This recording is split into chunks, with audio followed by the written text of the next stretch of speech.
कैसे चलेगा? तो पूज्य महाराज जी बताते हैं कि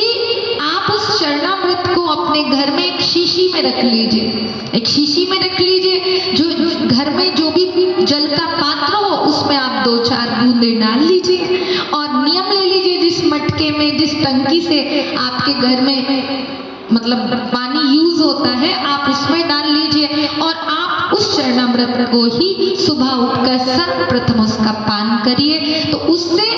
जीव जन्म जन्मांतर के इस पुनरावृत्ति जो होती है, बार बार माता के गर्भ में आना, इससे उसे निवृत्ति मिलती है और भगवान की विशेष भक्ति का प्राकट्य होता है। कई बार लोग कहते हैं हम इतना मंदिर जाते हैं, इतनी पूजा करते हैं, इतने संतों की सेवा करते हैं, लेकिन हमारे हृदय में भाव प्रकट नहीं होता, हमारे हृदय में भक्ति प्रकट नहीं होती, हमें भगवान से प्रेम नहीं होता।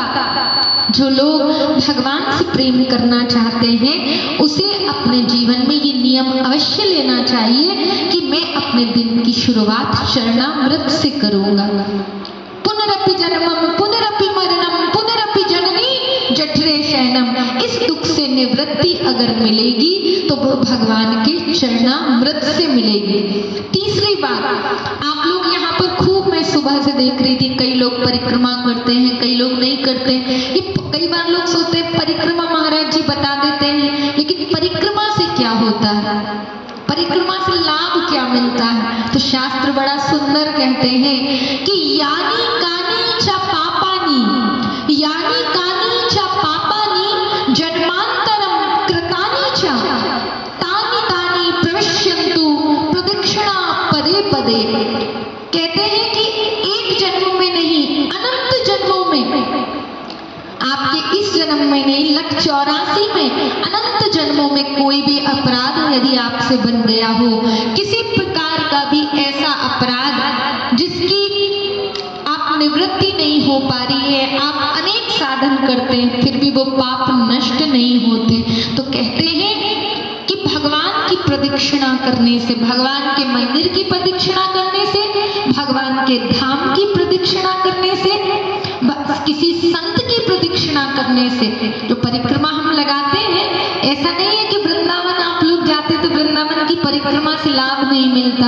आप गिरिराज जी जाते हैं तो गिरिराज जी की परिक्रमा से लाभ नहीं मिलता। कहते हैं पग पग पर जब आप एक एक चरण रखते हैं, तानि तानि प्रविश्यन्तु प्रदक्षिणा पदे पदे, आपको एक एक पग पर आपके अनंत जन्मों के पाप नष्ट होते हैं और उन पापों के नष्ट होते ही आपको प्रत्येक पग पग पर अश्वमेध यज्ञ का फल मिलता। ऐसा कोई व्यक्ति जिसके पास धन की व्यवस्था ना हो, कोई आर्थिक रूप से मजबूत ना हो,